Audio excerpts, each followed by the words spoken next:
Ah, empiezo grabación. Buenas noches, esto es Despertando Conciencias Mundiales. Yo soy Lady Arches y estamos haciendo un recuento de lo que vimos el programa pasado. Estábamos hablando de los dioses. Quedamos en que existía una triada principal formada por Anu, Enlil y Enki, o Ea en acadio, que significa tierra y que también es la madre de Enki, y es un rollo muy raro, pero ya lo dijimos. Les puedo hacer un recuento rápido de otros dioses que hay por ahí. Está Adap, que es el dios del trueno y de la tormenta. Ala, el dios menor, un mensajero. Antu, que es madre de Anu, que es el dios del cielo. Anunitu es un dios acadio. ¿Quién más? Baba es la diosa protectora de Lagash, que obviamente se rendía homenaje en el templo de Lagash. Dagan o Dagón es dios de Tutul en Balik, una ciudad conquistada por Sargón I, y este dios fue incorporado al panteón sumero-acadio de los dos. Dumus o Dumuzi, que es el esposo de Inanna, ya hablamos de Inanna, que se volvió dios de la vegetación, moría en invierno y renacía en primavera, ya saben, por este rollo de que Inanna lo mandó no al diablo, no lo mandó al Hell de ese panteón. Ereshkigal, la hermana de Enki e Inanna, que era la diosa de la oscuridad, de la muerte, del mundo subterráneo, ¿no? Geshtinanna, otro dios, Yugalama, eh, cuyo nombre significa toro del cielo. A Inanna, bueno, que ya hablamos de Inanna también. Ki es la diosa de la tierra, la madre de Enlil. Recuerden que cuando se separan cielo y tierra, Anu se lleva al cielo y Enlil se jala a su madre. En el bueno y en el mal sentido, porque ahí hay un doble sentido muy claro. Está Lama, que es la diosa personal de la ciudad de Gudea. Namu o Nanu, que es la diosa de las profundidades marinas. Se dice que ella, de estas aguas primordiales, nació el cielo y la tierra y todo este rollo, eh, del que ya hablamos también. Chequen los videos pasados. Nidaval o Nisaba o Nasaba, que era la diosa de la escritura, además diosa de los cereales, protectora de los archivos reales. Entonces, ¿quién más? Ningal, diosa de la luna, protectora de Ur. Eh, una muy importante era Ninkasi, diosa de la bebida. Díganme qué tan importante era esta mujer. Bueno, diosa, deidad, lo que sea. Ninki pues era la esposa de Enlil y Ninlil la madre de Sim también. Ninki, Ninlil. Eh, Ninmakt, llamada la señora de la montaña, pues era algo así como diosa protectora de los agrícolas, como el santo niño de... No, ¿quién es el protector de los agrícolas? Caramba, no me acuerdo. Eh, Ninurta es el señor de la vegetación y de la caza, del arado, que es hijo de Enlil. Eh, ¿Quién más? Sin, pues es el dios de la luna, también hijo de Enlil, también hablamos de él y de cómo Enlil pues ya se quedó con la madre de Sin, aunque no estaba tan de acuerdo con eso. Utu, ya hablamos de Utu. Hasta dijimos, Utu. Ok, no me hagan caso ahí. Entonces eso fue rápidamente de lo que estuvimos hablando la vez pasada, dioses sumerios. Luego hablamos del sufrimiento sumerio y de cómo se dan golpes de pecho y de ahí surge la culpa. Las religiones, todas las sociedades gobernadas por la culpa, pues yo creo que empezaron en Sumeria. Bueno, pero lo que pasa es que yo creo de verdad que la civilización del Indo fue anterior a la Sumeria, aunque todos digan lo contrario. No sé, eh, entre más leo, más me late eso. Pero, pues quién sabe, quién nos dice que en ese entonces no había una sociedad globalizada como la que tenemos ahora y pues había comunicación con todos lados, porque hubo una obvia comunicación también con nuestro continente. En fin, sigamos. Eh, no sé si hablé de los textos de Ebla, me parece que eso me falta. Ebla era una ciudad localizada al norte de Siria, como sí, al norte de Siria.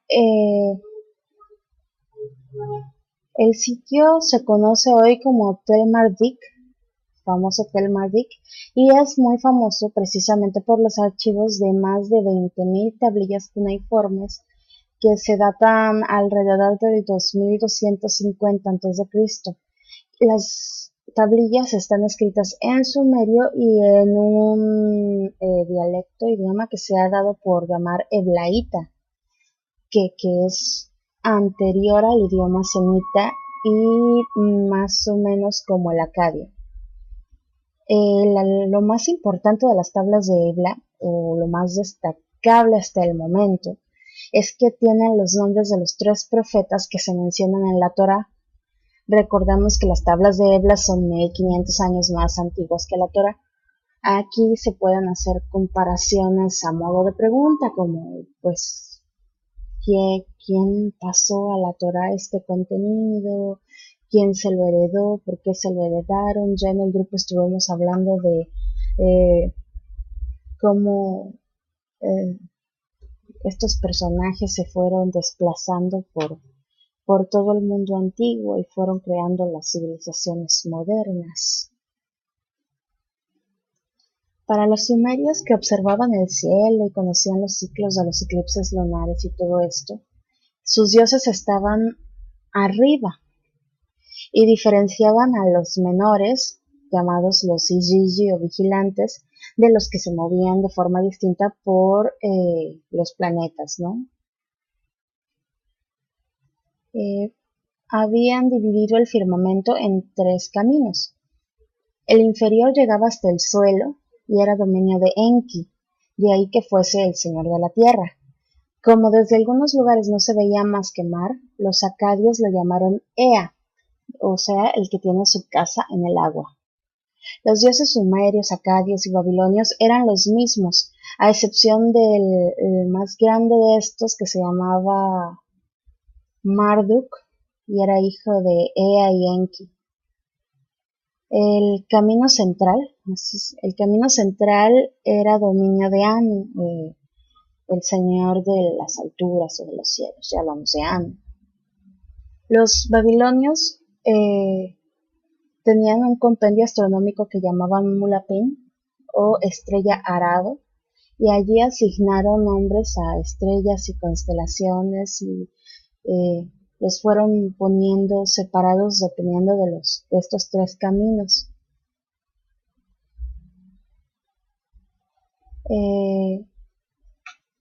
La estrella arado, que no se sabe exactamente cuál era, muchos dicen que es Sirio, así como ya saben, los egipcios siempre andan tomando a Sirio como su estrella eh, de la que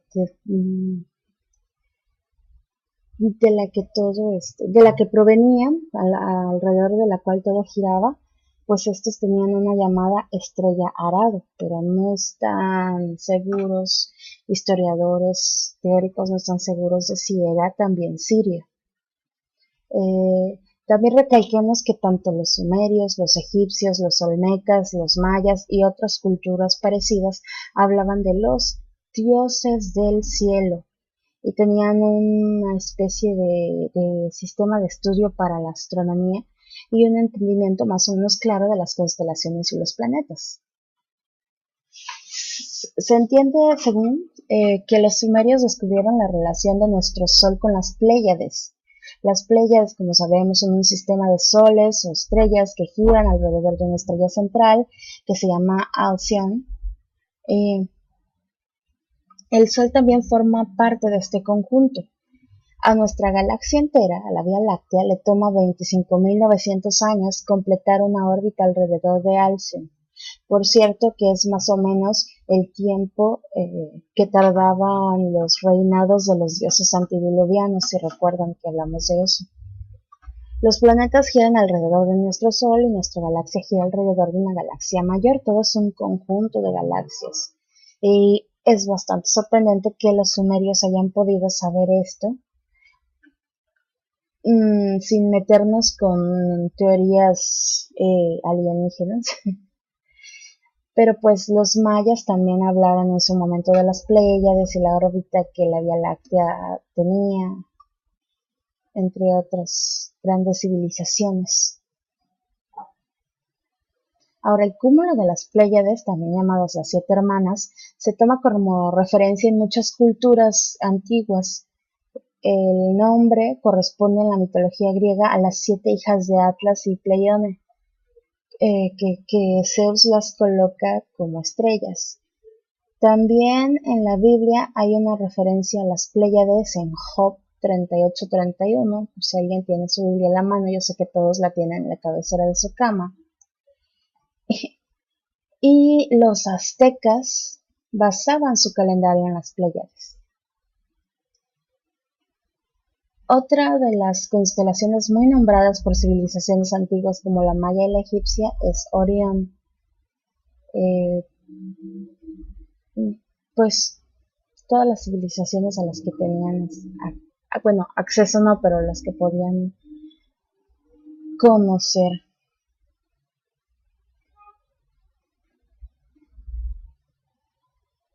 Se cree que los sumerios eran gente muy temerosa de sus dioses, ya les digo, la culpa y todo esto, y compartían las desgracias. Creían que los dioses habían creado al hombre para que les sirvieran. Su concepto de mundo era muy bueno. La humanidad estaba predestinada a sufrir porque los dioses así lo habían decretado.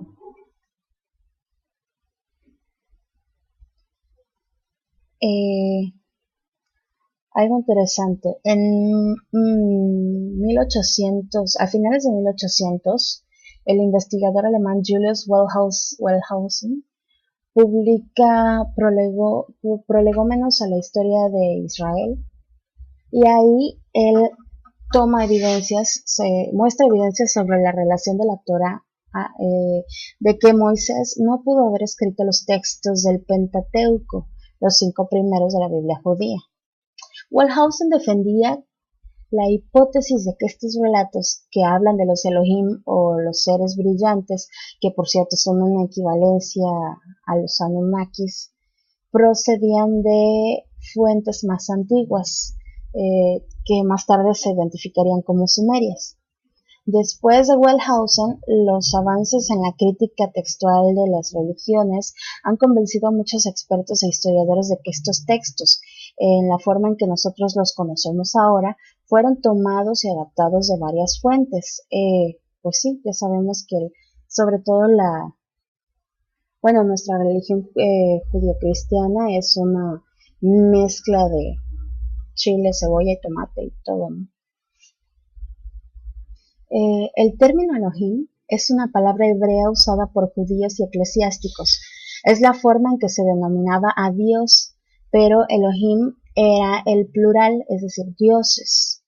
En la Biblia original, la hebrea, no se habla de un dios, sino de los dioses, los Elohim. Fue mucho después que se comenzó a usar en singular, que es cuando se unificó la religión, se volvió monoteísta, bla, bla, bla, bla, bla, bla. No sé. El zodiaco también es un invento de los sumerios. Originalmente tenía 17 o 18 signos, cosa que es poco clara todavía, pero que contenían todos los signos que hoy usamos. Después serían los babilonios los que le darían la forma reduciendo el número a 12, que luego pasarían ya completos, ya como ahora, a los griegos. La civilización sumeria llegó a ser tan avanzada que en las escuelas de sus ciudades-estados se enseñaba matemáticas, escritura, biología, zoología, geografía, teología, botánica. Los sumerios fueron los primeros en desarrollar la escritura, fueron los primeros en realizar composiciones literarias, fueron los primeros en organizar bibliotecas, crearon un lenguaje para la música. Eh, la cultura sumeria surge de quién sabe dónde, ya tratamos de dilucidar eso, pero llegó a alcanzar un nivel altísimo de existencia.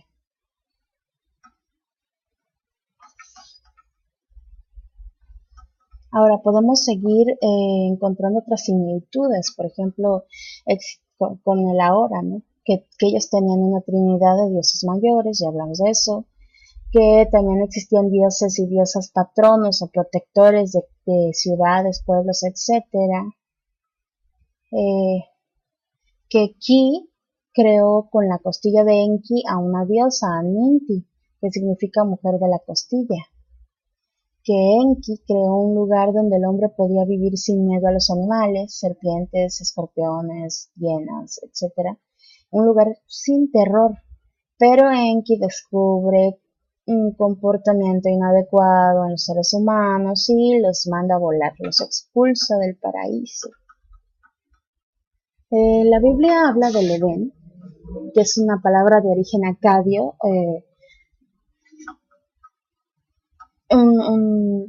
los acadios que ya vimos que era un pueblo de estirpe semita, y la palabra significa lugar puro y natural. Entonces la Biblia dice que el Edén era un huerto o jardín que habría existido en una región del cercano oriente, ¿no? También dicen que de ahí salía un río que se dividía en cuatro: el río Pisón, rodeando la tierra de Ávila, el río Gijón, rodeando la tierra de Etiopía, el río Ikedel, al oriente de Asiria, y el río Éufrates, que ya conocemos. Los sumerios, así como los mayas y egipcios, eran grandes observadores del cielo. La regularidad del movimiento estelar era algo que todos registraban con respeto divino y estudiaban con curiosidad. Sin embargo, la formulación de teorías astronómicas es algo propio de la ciencia moderna. Las observaciones de los astros adquirían en ese entonces matices más bien religiosos. Por eso, pues no es de extrañar que los pueblos sumerios, o los pueblos antiguos en general, registraran muy bien todos los movimientos de objetos celestes, como Júpiter o la Luna, pero que no desarrollaran la idea de que existían planetas rotando alrededor de una órbita, en una órbita, etcétera, etcétera. Observaban, usaban su sentido común, el cual les hablaba de que la Tierra estaba quieta y en el cielo desfilaban mil cosas, ¿no? Sin embargo, grabados en piedra que han sido encontrados nos dicen que los sumerios conocían, de hecho, la rotación del planeta a través de la órbita del Sol, cosa que los diferencia ya de buena parte de estas culturas antiquísimas. Las costumbres y la mitología sumeria influyeron en grado sumo en las culturas adyacentes, que es algo lógico si tenemos en cuenta que tanto sumerios como acadios y babilonios y asirios eran herederos de un mismo legado y todos fueron potencias predominantes en la zona. El Enuma Elish babilónico es el poema de la creación. Una cosa muy parecida al Génesis.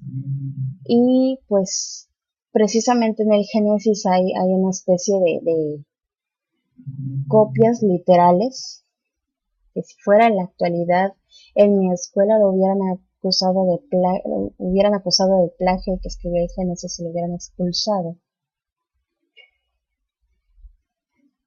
Pero bueno, el Enuma Elish es un poema, les digo, babilónico, que narra el origen del mundo. En acadio significa cuando en lo alto o cuando en las alturas. Y son las dos primeras palabras del poema.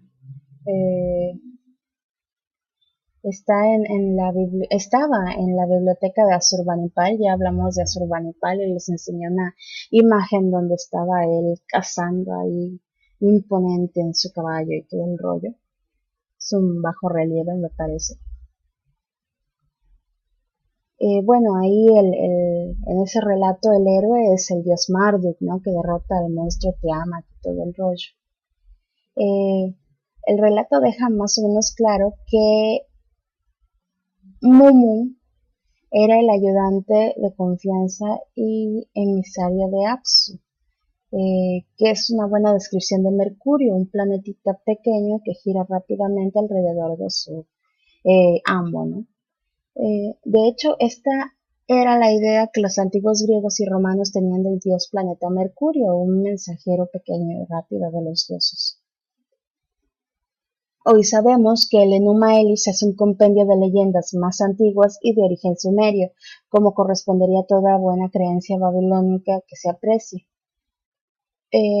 Parece ser que la historia del nacimiento de nuestro sistema solar está escrita aquí. El Enuma Elish se escribió en 7 tablillas y el Génesis bíblico se desarrolla en 7 días, ¿no? El dios descansa en el séptimo día del Génesis y la séptima tablilla del Enuma Elish es una apreciación de la obra de su dios.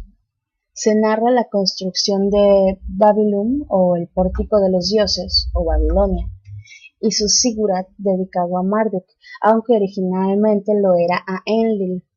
En la Biblia se nos habla de la Torre de Babel, también, de la creación de la torre, ¿no? Los ejemplos son de estas comparaciones son innumerables, ¿no? Completamente.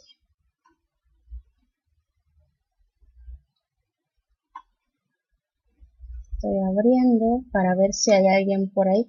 Ah, vino alguien. Hola, don Herráez. Hola, don Pato. Hola, invitado que está por ahí. ¿Cómo están? Yo aquí hablando y hablando y hablando. Y voy a seguir hablando. ¿Por qué? Porque llegué tarde.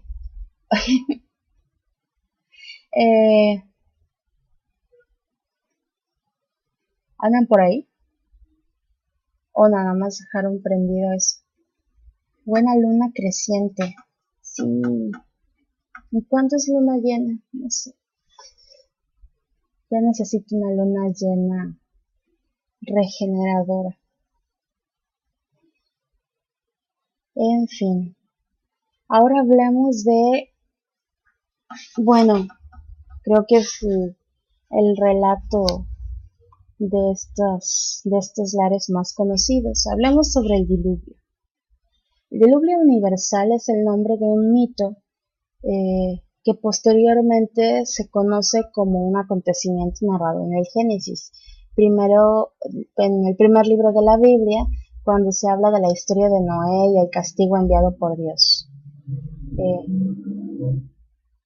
Ahora existe un escrito sumerio que se da por llamar el poema de Gilgamesh. Es una narración de Mesopotamia, considerada como la narración escrita más antigua de la historia. Se usaron tablillas de arcilla y, bueno, la escritura cuneiforme, lo que favorece la preservación de esto. Según la lista real sumeria de la que ya hablamos, Gilgamesh fue el quinto rey de Uruk, y el poema trata sobre las aventuras del rey Gilgamesh, también conocido como Istvar, y su amigo Enkidu. Decía don Erecose que en el nombre lleva el castigo.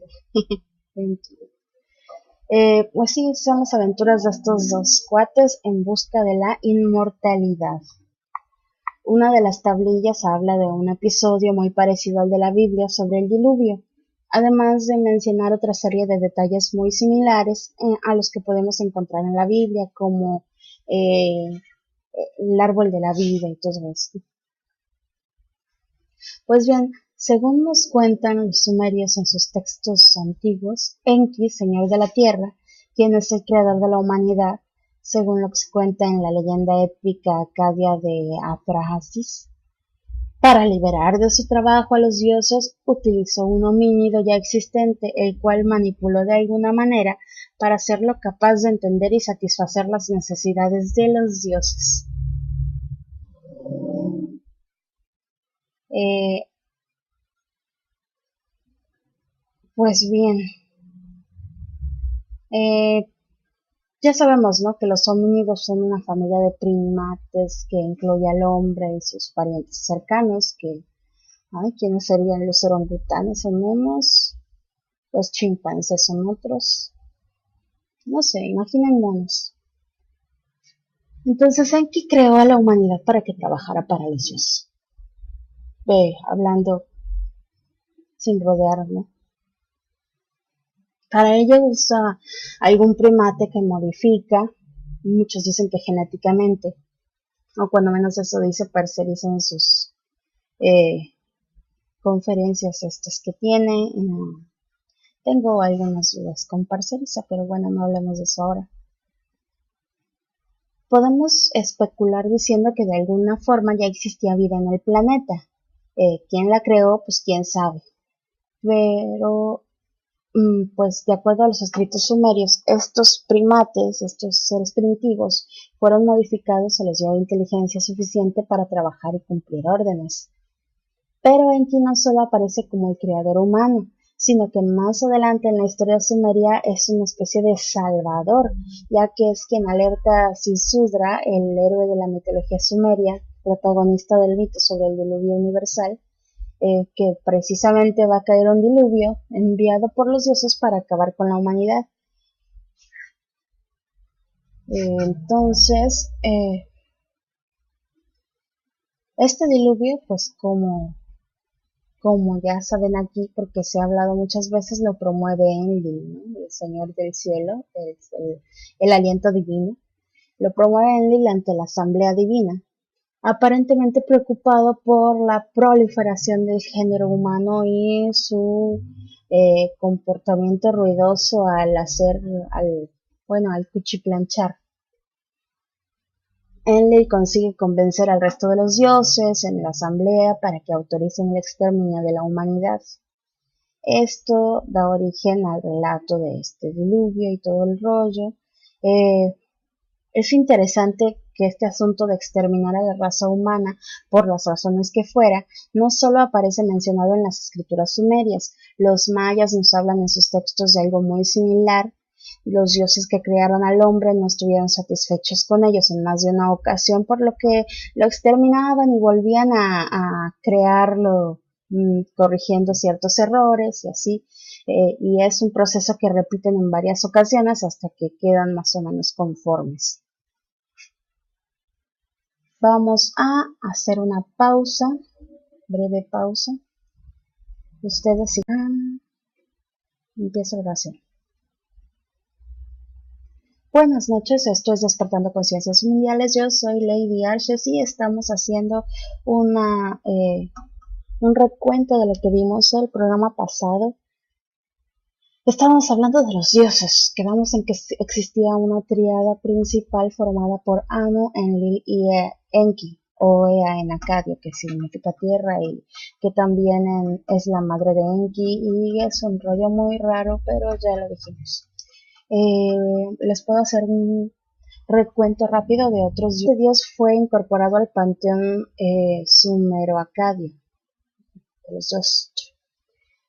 Dumus o Dumuzi, que es el esposo de Inanna, ya hablamos de Inanna, que se volvió dios de la vegetación, moría en invierno y renacía en primavera, ya saben, por este rollo de que Inanna lo mandó al diablo, no, lo mandó al Hell de ese panteón. Ereshkigal, la hermana de Enki e Inanna, que era la diosa de la oscuridad, de la Muama, que es la diosa personal de la ciudad de Gudea. Namu o Nanu, que es la diosa de las profundidades marinas. Se dice que ella, de estas aguas primordiales, nació el cielo y la tierra y todo este rollo, eh, del que ya hablamos también. Chequen los videos pasados.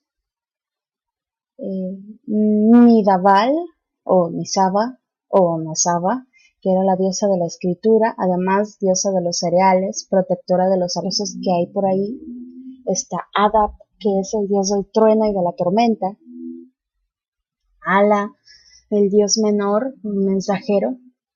Antu, que es madre de Anu, que es el dios del cielo. Anunitu es un dios acadio. ¿Quién más? Baba es la diosa protectora de Lagash, que obviamente se rendía homenaje en el templo de Lagash.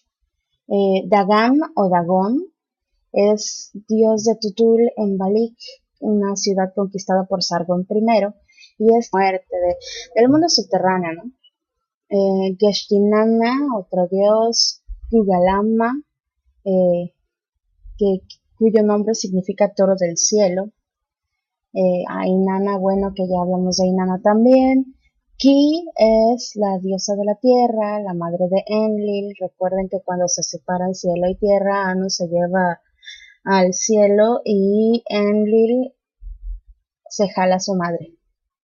En el bueno y en el mal sentido, porque ahí hay un doble sentido muy claro. Está la